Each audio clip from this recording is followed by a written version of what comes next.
Bonjour à toutes et à tous, bienvenue dans Smart Impact, l'émission de la transformation environnementale et sociétale de notre économie. Voici le sommaire. Mon invité aujourd'hui, c'est Mathieu Petitjean, responsable technique chez Bridgestone. Le géant mondial du pneu développe des modèles plus durables et adaptés aux voitures électriques. Le débat de ce Smart Impact, il porte sur la lenteur de la révolution verte de l'industrie pharmaceutique, alors que le secteur de la santé pèse pour 8% dans l'empreinte carbone de la France. Et puis pour notre rubrique Startup, vous découvrirez la solution inventée par KE Nautique pour transformer les embarcations de loisirs en bateaux à assistance électrique, transport routier, santé, loisirs, 3 univers, 30 minutes pour les explorer. C'est parti.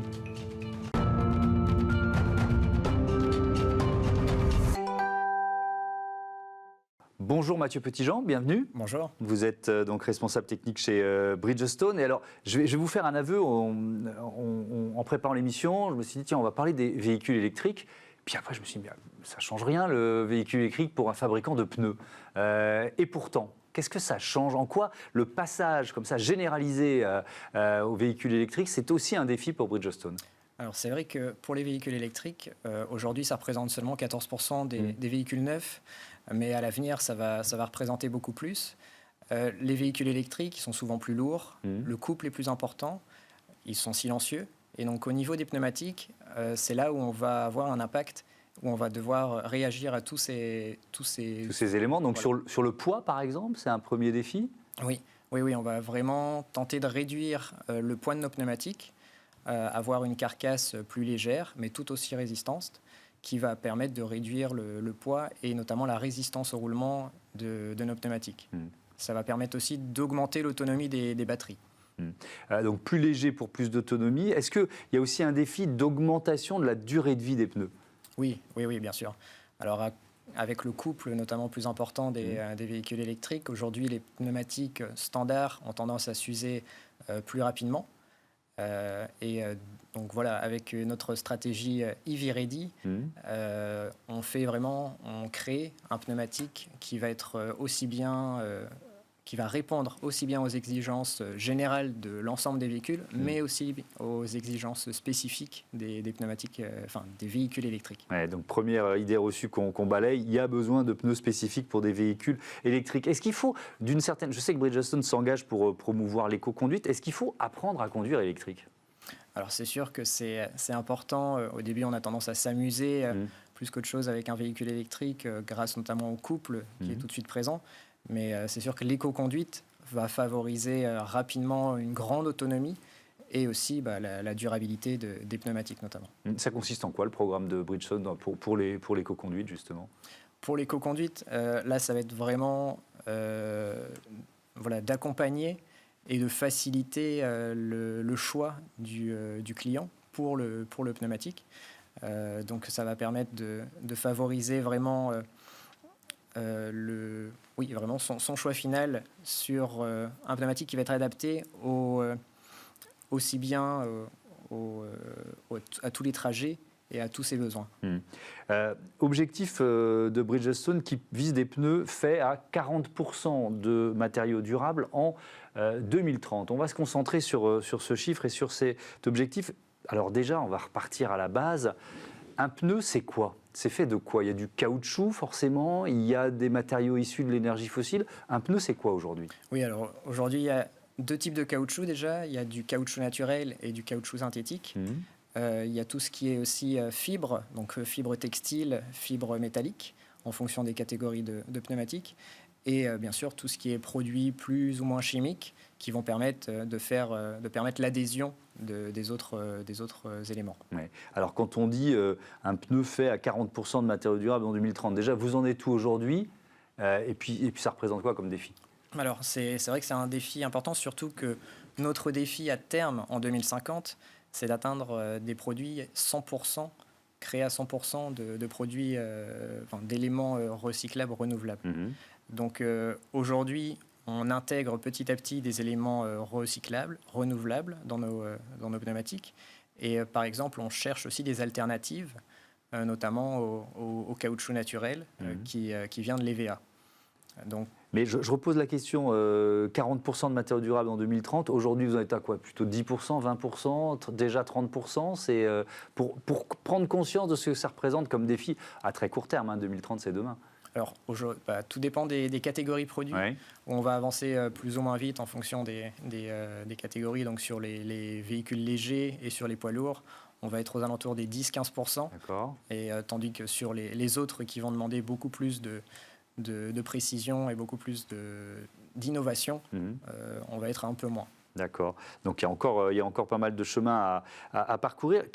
Vous avez un peu répondu à la question, mais donc pour faire des pneus plus durables, il faut se débattre. Alors on va reparler de l'alternative à l'EVA, mais sur la part énergie fossile, c'est-à-dire ce qui vient de l'énergie fossile dans un pneu, il y a ce qu'on appelle le noir de carbone notamment. Oui. C'est quoi le noir de carbone? Alors, le noir de carbone, c'est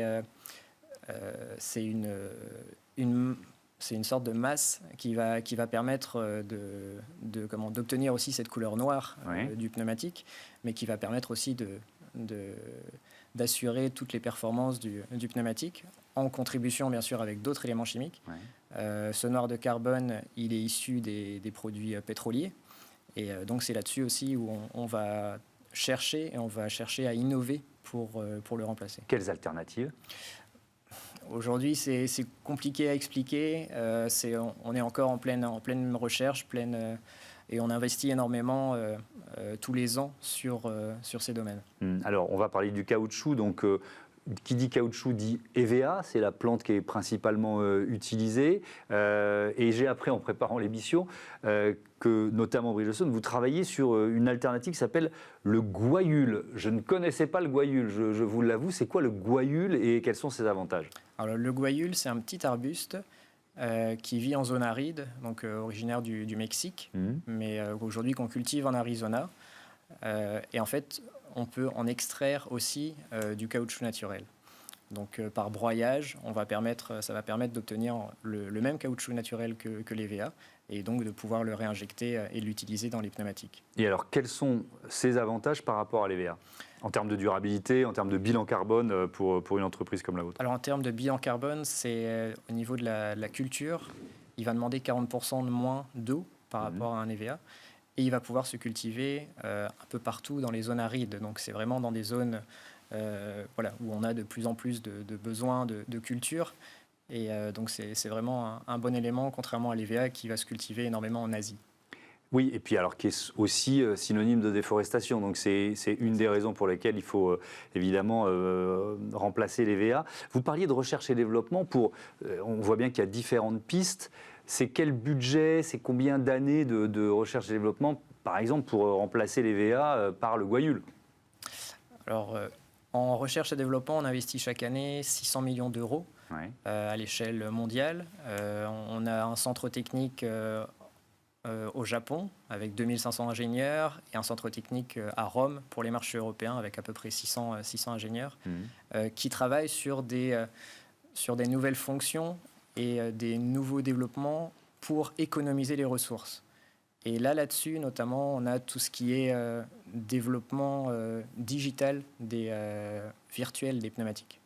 C'est-à-dire là, en fait, on va créer un jumeau numérique du pneumatique pour pouvoir, en fait, prédire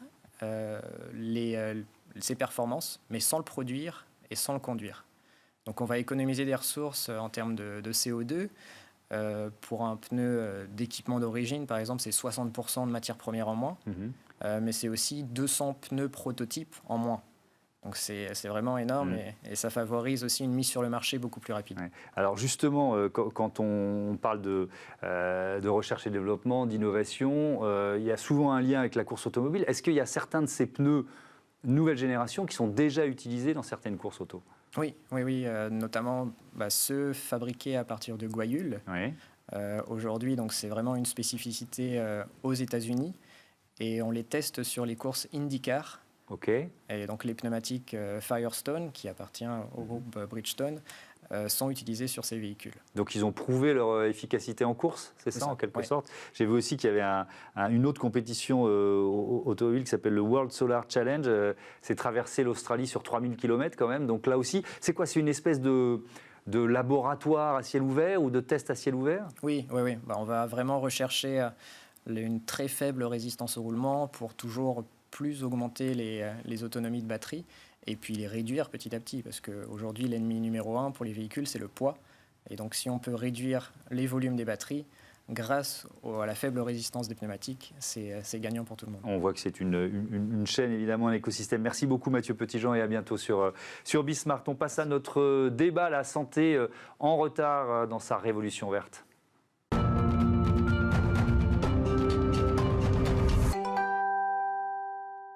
Le débat de ce Smart Impact porte donc sur le secteur de la santé, du médicament. Je vous présente mes invités avec nous ici sur ce plateau. Sébastien Taïmit, bonjour, bienvenue. Bonjour. Vous êtes le président d'Ecovamed et puis avec nous en duplex, Laurie Marot, chef de projet santé au Shift Project. Bonjour et bienvenue à vous. Le Shift Project, think tank, cercle de réflexion, président par Jean-Marc Jancovici, qui œuvre en faveur d'une économie libérée de la contrainte carbone.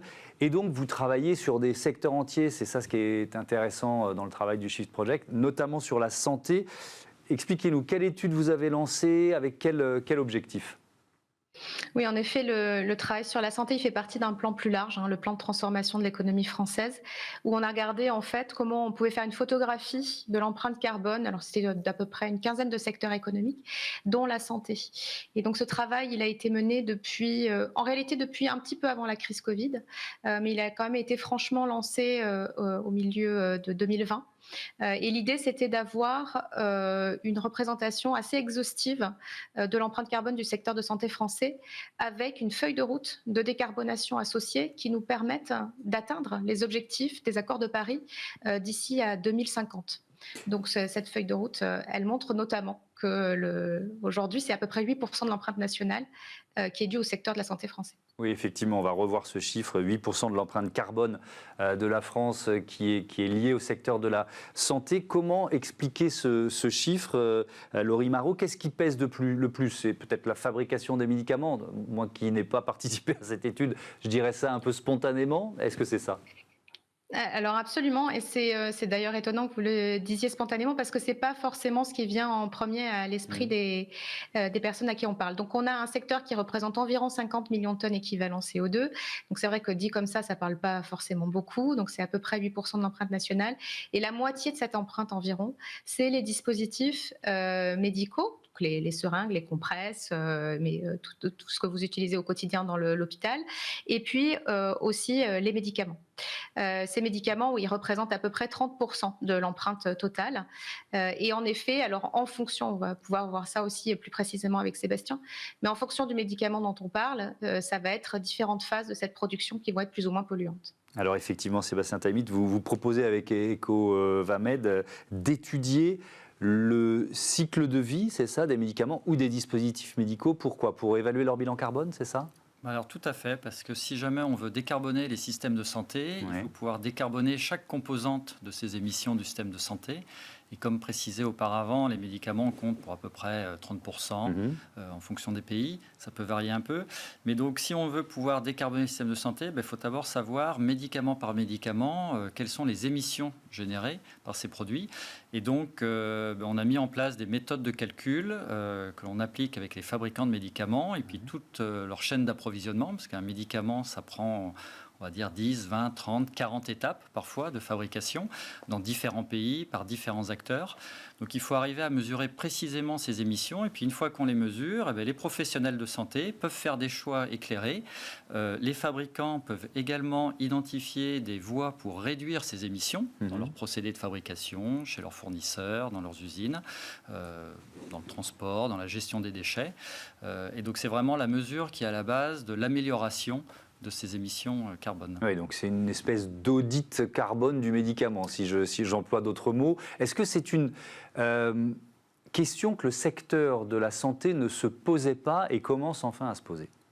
Alors, c'est très variable en fonction des acteurs. Oui. Vous avez des grands acteurs, des grands laboratoires ou des fabricants de dispositifs médicaux de très grande taille qui ont commencé à se poser la question il y a déjà un certain temps. Ça veut dire quoi un certain temps? Une demi-douzaine d'années? 10 ans, oui, 10 ans, 15 ans, où ça a été initié. Mais pas forcément à grande échelle sur tous les produits, sur tous les sites. Alors, on a aujourd'hui une dizaine d'acteurs dans l'industrie pharmaceutique, mais qui en comptent des milliers, qui ont quand même bien avancé, qui font des analyses de cycle de vie de plus en plus systématiques sur leurs produits. Mais quand on a des portefeuilles avec des centaines de produits, voire des milliers de produits, parce qu'il faut imaginer une usine, par exemple une usine qui fait des produits injectables pour l'hôpital, il n'est pas rare qu'elle fasse 200, 300 produits différents. Donc on imagine, c'est autant d'études qu'il faut mener. Néanmoins, effectivement, il y a ces acteurs qui ont commencé et puis on voit maintenant de plus en plus de nouveaux acteurs qui s'y mettent parce que grâce aux études du Shift Project et des études qui ont été faites dans d'autres pays également, en Australie, au Japon, aux États-Unis, en Angleterre, et qui confirment la part importante des produits de santé dans les émissions du secteur, eh bien, ça fait tic dans la tête d'un certain nombre d'acteurs industriels, et pas seulement, parce que les médecins et les pharmaciens s'y mettent aussi. Enfin, il y a aussi une prise de conscience très très forte au niveau des professionnels de santé. Et donc cette prise de conscience collective fait qu'aujourd'hui, de plus en plus de gens y travaillent, de plus en plus d'industriels y travaillent. Et donc le momentum est lancé. C'est lancé. Laurie Marot, quels sont à la suite de votre étude, qu'est-ce que vous avez identifié comme peut-être leviers les plus efficaces justement pour accélérer cette décarbonation du secteur de la santé? Alors, pour le secteur de la santé dans son ensemble, va y avoir plusieurs types de leviers parce que, en fait, une partie des émissions carbone du secteur de la santé, c'est quand même commun à d'autres secteurs. Ça va être le fait de chauffer les bâtiments ou de les refroidir. Ça va être chauffer les bâtiments ou les refroidir, se déplacer, aller jusqu'à l'hôpital ou aller voir son médecin. Donc les transports. Ça va être aussi l'alimentation qui va être servie dans ces établissements. Donc pour tout ça, on a fait un ensemble de recommandations et de mesures qui sont assez similaires à ce que vous pouvez trouver dans d'autres secteurs économiques finalement. Et puis vous avez des choses plus spécifiques sur le retraitement des déchets, par exemple des déchets à risque infectieux quand vous êtes à l'hôpital. Et évidemment, on a fait des mesures qui vont concerner plus spécifiquement le secteur du dispositif médical et le secteur de l'industrie pharmaceutique.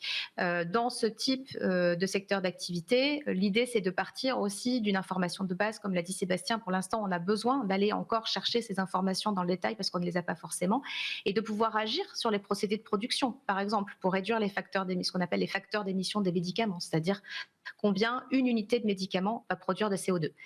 Et puis après, pour la suite, vous avez aussi l'enjeu, en fait, qui est un peu aussi caché derrière tout ça, c'est comment on pense ce secteur de la santé qui aujourd'hui est très axé sur du curatif et peut-être pas assez sur du préventif. Et là, il y a tout l'enjeu de la prévention et de la promotion de la santé pour penser non pas uniquement en termes de technologie ou de production, mais aussi en termes d'usage, notamment d'usage des soins et d'usage des médicaments, en amont en fait de la chaîne. Effectivement, Sébastien Taïmid, comment on peut réduire, parce que le défi c'est réduire les émissions de gaz à effet de serre d'un secteur, enfin là du médicament, tout en gardant évidemment leur efficacité.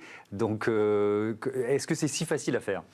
Alors, ce n'est pas si facile. Donc, évidemment, le premier facteur, c'est de mesurer. Une fois qu'on mesure, on identifie ce qu'on va appeler les hotspots, les grands contributeurs. On va retrouver, comme le disait Laurie auparavant, l'énergie qui arrive souvent, la consommation de solvants, le traitement des déchets. Une fois qu'on a identifié tout ça, il va falloir essayer de trouver des moyens de le diminuer.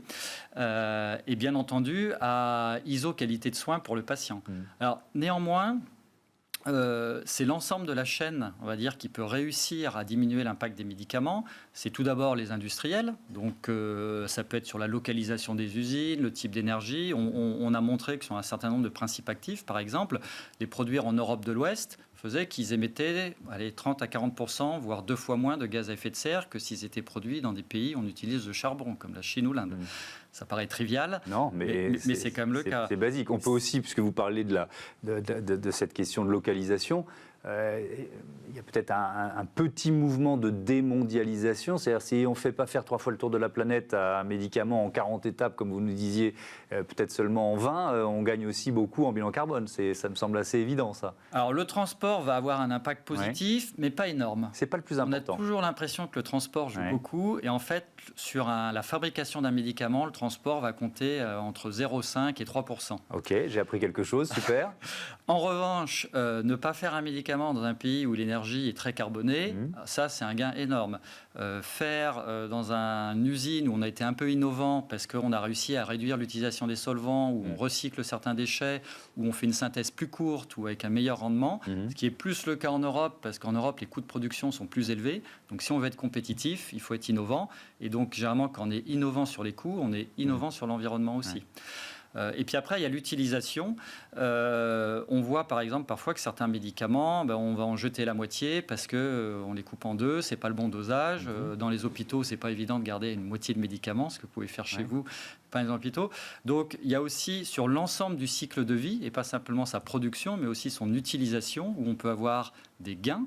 Et ça nécessite que les professionnels de santé soient en lien avec les industriels pour bien comprendre quel dosage, quelle utilisation, quelle optimisation on peut faire comme ça. Est-ce que le système français, où finalement on vend des médicaments en boîte, on va vendre une boîte de 40, même si on n'en a besoin que de 28, qui n'est pas forcément le système qu'on utilise partout, notamment aux États-Unis, est-ce que c'est forcément plus producteur de carbone, ce système-là, avec plus de gâchis de médicaments?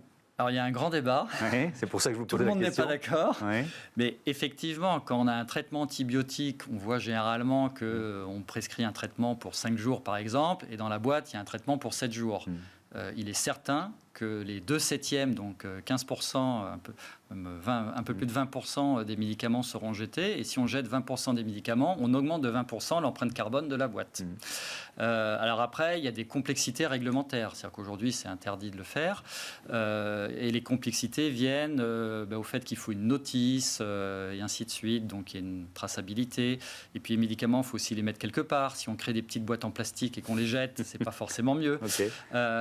Néanmoins, il semble quand même assez évident dans un certain nombre d'études que la dispensation à l'unité, dans un certain nombre de cas, peut permettre de réduire la facture, parce que c'est aussi un coût. Chaque médicament jeté a coûté à la société, mais également l'empreinte environnementale. Un dernier mot, Laurie Maroux, il nous reste un peu plus d'une minute, parce qu'on a évoqué l'état d'avancée, en l'occurrence de cette révolution verte. Il y a très peu d'acteurs, trop peu d'acteurs. Comment vous les embarquez là en ce moment pour accélérer ?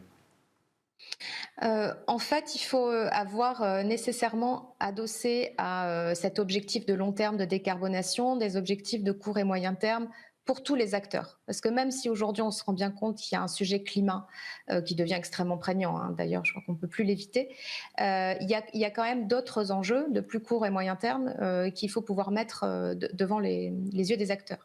Donc pour les soignants et les soignantes, finalement quand on leur parle de développement durable, souvent la première chose qui vient à leur esprit c'est les déchets qu'on va retrouver, les déchets plastiques dans les établissements, etc. Alors que ça représente 2% de l'empreinte. Donc c'est très important, mais comparativement au reste, c'est pas forcément le plus important. Mais ça peut être une porte d'entrée très mobilisatrice à l'intérieur des établissements. Après, vous allez avoir les directeurs d'établissements, que je connais bien en étant enseignante à l'EHESP, eux, c'est plutôt des affaires de suivi, de comptabilité et aussi de soutenabilité de leurs établissements. Donc peut-être qu'on peut aussi les approcher avec ces enjeux de comptabilité environnementale qui commencent à s'intégrer progressivement dans les outils de gestion des organisations. Merci beaucoup. Je dois vous interrompre malheureusement parce que l'interview est terminée. C'était passionnant. Merci à tous les deux d'avoir participé à ce débat. Je vous dis à bientôt sur Bismart. On passe à notre rubrique Smart Ideas, l'électrification des bateaux au programme.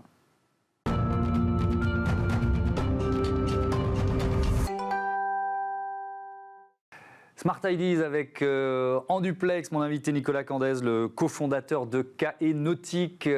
Bienvenue à vous, entreprise que vous avez fondée en 2018 avec Christian Ollier. C'était quoi l'idée de départ? Racontez-moi. Alors, ça part d'une idée assez simple qui est de se dire que tout ce qui se passe aujourd'hui sur la Terre va se passer également dans le milieu maritime.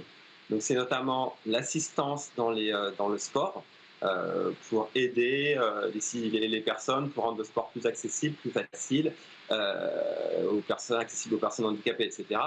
Et le deuxième point, c'est sur ce qui est par exemple mode de transport, c'est de basculer des énergies thermiques, des moteurs thermiques vers des énergies qui sont décarbonées vers l'électrique. Voilà, donc on a commencé en se disant qu'on allait faire ce qui était probablement le plus difficile sur le sport nautique. Et puis aujourd'hui, on est en train de basculer vers la motorisation sur 2 bateaux. Justement, avec une solution d'assistance électrique marine, de quoi s'agit-il? Oui, alors on a ça de différent. Déjà, on a démarré dans le domaine du sport, et puis on ne fait pas comme les acteurs, certains acteurs actuels, un copier-coller des moteurs thermiques. On arrive avec une solution qui est beaucoup plus modulaire. Donc, vous l'avez en arrière-plan derrière moi. C'est un moteur électrique hors bord pour bateau, mais qui est multifonction. Donc très rapidement, en quelques secondes, on peut également le transformer en scooter sous-marin, par exemple, ou le plugger, pareil, en quelques secondes sur un kayak ou un stand-up paddle pour avoir de l'assistance électrique.